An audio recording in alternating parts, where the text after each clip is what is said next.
So, hi gang, this is John White with the LK10 Community, and I am with my friend Toni Daniels. And Toni and her husband Matt have been part of the LK10 Community for a little over 2 years. They were our regional coordinators for LK10 in Uruguay, in South America.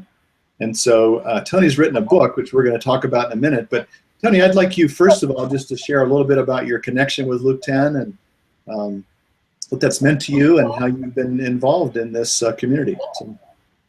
Great. Thanks, John. Well, about 2 years ago, I met you and found out about LK10 and the training that you offer. My husband and I have been in Uruguay for about 17 years, and we were sent there to try to start churches among the upper middle class.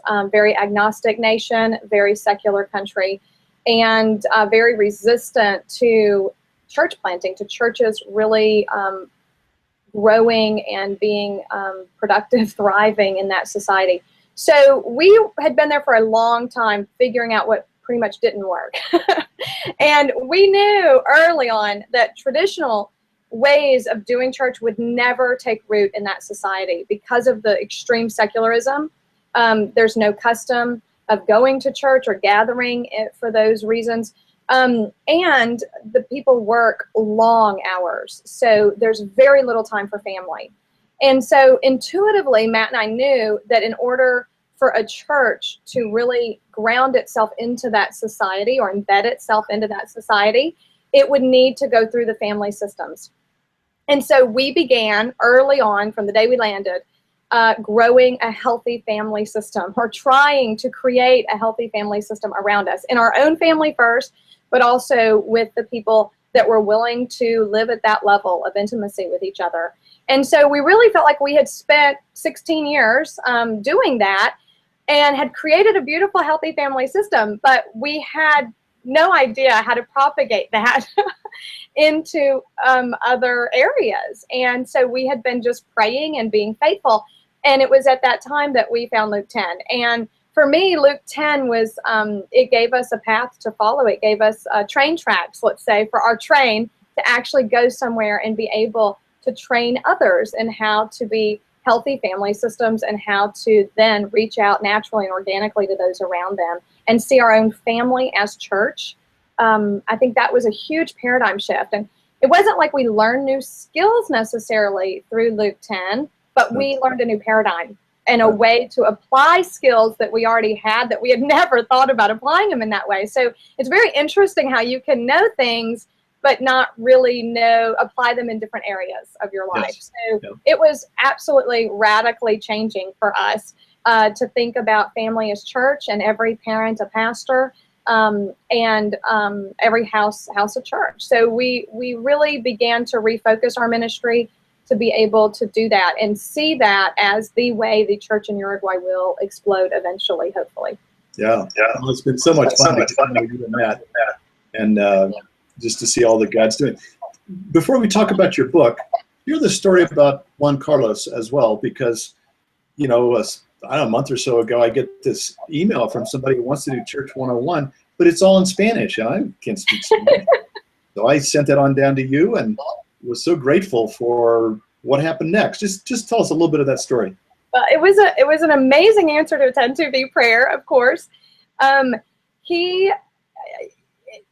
The way God has prepared him for this moment, it blows my mind. So that's what's so exciting and so neat about that is he had been researching for years on the internet a different way of doing church, because he's in a very traditional denomination, very traditional church. And he just felt, he's roughly 60 years old, his children are grown and have moved out, and been involved in the church for 20 years, been a testimony giver for Marriage Encounter. So very faithful follower of Christ, but just sensed that the actual church, the institution of their church, was not reaching people. They weren't connecting with the culture of the day. They weren't, the structure of the environment itself did not lend itself to healthy relationships. And he sensed this hunger for more. So he started searching the internet and found some really good books. Interestingly, some of the authors of the books that he found are connected with my mission, Christian Associates or Communitas International. And then after reading all of those books, he somehow found Luke 10. So then I got the email, and when I connected them and saw everything that was in common, it blew my mind that my mission, all of our values of the mission organization I belong to, and then all of Luke 10 as well. It was just a delight. And we've been practicing the rhythms together, and he literally said, this is exactly what I needed in order to learn how to go deeper in my relationships, because I had no idea how to listen to people or even that their emotions were important, but I wanted to value people. So God's just answering all my prayers. And he said he was so expectant. That was the last session we had. And even though listening is a little challenging right now because it's nothing he's ever learned to do, he just said, I needed this. I needed this because not only did I need to learn to go deeper with other people, but I needed to learn to go deeper with God himself. And this is the tool that's going to be able to help me do that. So just a willingness, a desire to grow. It's beautiful. It's exciting to be a part of that. And I think I didn't mention this. He's in Paraguay, of all places. I mean, so here, the Lord of the Harvest sends this. It's a 20-hour bus ride from Uruguay to Paraguay, just so people know, because people think Paraguay, Uruguay, and they think the same country. 20-hour bus ride between those countries. And I've got good friends in Asuncion and some other church planners that have been involved with our center in Uruguay. So it's just a matter of time before they're connected, and I get to meet Juan Carlos one day, hopefully. So thank you for helping to disciple him. Now you're not in Uruguay now. Guys are home on furlough. Is that? It's kind of an extended leave so that our oldest can go to high school here. Okay. So we've got roughly 2 years left, possibly 3 years. But I'm remotely working for our Geronimo Center in Uruguay from Nashville. So doing a lot of Skype calls and Google Hangouts and such. Good. Okay, I want to hear about this book. You have written a book, first book you've written, I think. Yes. And I've been able to read some of it. I really like what you're talking about. And what we want to do is kind of share this with the Luke 10 community, because for a short period of time, the book is going to be available for free. But I want to frame it this way. Why would somebody in the Luke 10 community be interested in this book? Great, thanks. Okay. Just from the way I see Luke 10 and the values that we hold, every church begins with a healthy family system. And a healthy family system begins with a healthy person. And so in my book, you see this struggle all of my life, because I've been a believer all my life. I've been to seminary. I have done it. Then I've been a missionary.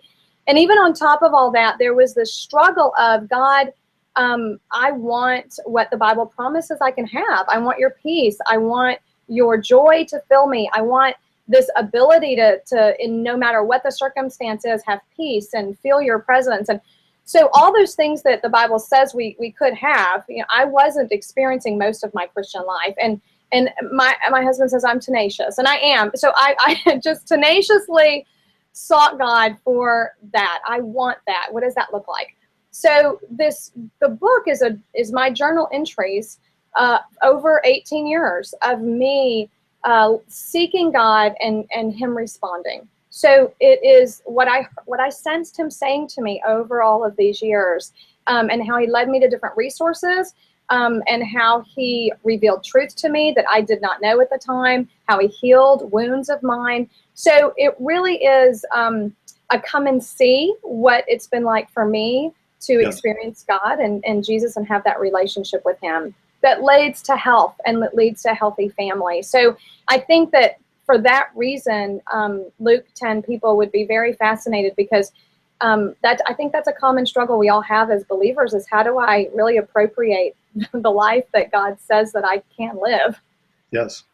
So in Luke 10, obviously, we value the heart. And so it's the whole check-in and listening to my own heart and your heart and paying attention to what's going on there. And as I've read the parts of the book, I would say it's a combination of several things. It's intensely personal, but it's sort of through your journey, you're sharing with people amazing resources and principles that you've learned along the way. And they're all very heart-oriented. It's very vulnerable. I appreciate so much, Toni, your vulnerability. I mean, you just kind of lay it all out there, and it hasn't always been pretty or nice and neat. It's very real. Kind of scary, but yeah. It's scary to write a book like that. And it's also very oriented towards listening to God, because that was part of the process at every step along the way of you going to the Lord in the midst of this crisis or the situation that's developing in your family, your marriage, or whatever, and listening to the Lord and Him speaking to you through that. So I think it fits really, really well with what Luke 10 is all about. And I personally want to recommend it. And so we're going to post a link on the page of the newsletter. So tell us a little bit about what that link is and what are people going to get? How would they get that? And right, so on. okay. The process. The book is going to be released on the 24th of April, which is a Sunday. And it will be free for at least 2 days, possibly 3, but at least 2 days. So the link that they're going to click will lead them to a lead page where they leave their email, so that when the book's released, we email them to let them know, here is the link now to download the book for free. So when they click on your button, they're not going to get the book. Some people are confused about that because it hasn't been published yet. So they'll get a place to put their email so that they can register to get the book. So in a week or so, a little over a week from now, they'll get an email saying, click here, it's ready, and you can download your free copy. Yeah, and then if they could leave a review after downloading it and reading it, that would be immensely helpful. So there'll be a place on Amazon to leave the review. Is that how that works? Yeah. And then at some point, the book will come out in a hard copy. What's the next? Yes, hopefully at the end of May, we're hoping to release it as the hard copy. And then at the end of June, God willing, I would like to release the audio version. Fantastic. Yeah. And so, and I know what's in your heart is if people read the book and find it helpful, resonate with that they would then spread the word amongst their friends about the book. Yes, yes. I mean, the mission of this book really is to encourage and inspire people into a Christ-centered, joy-filled way of life. And so if participating in that mission would be sending the book on, spreading the word and getting it into as many hands as possible. That would be wonderful. Yeah. Okay. Well, I want to thank you.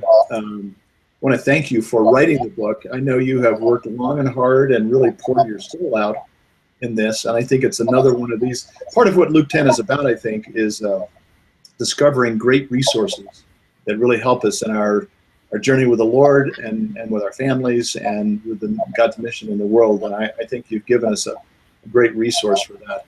So any closing comments you want to make? Let the journey begin. That's it. Great. Well, thank you so much. And again, we'll post the link on this newsletter and pray that the Lord will give great favor to this book. So thank you, Toni, for all that you've done there. We really appreciate that. Thank you. Thank you very much.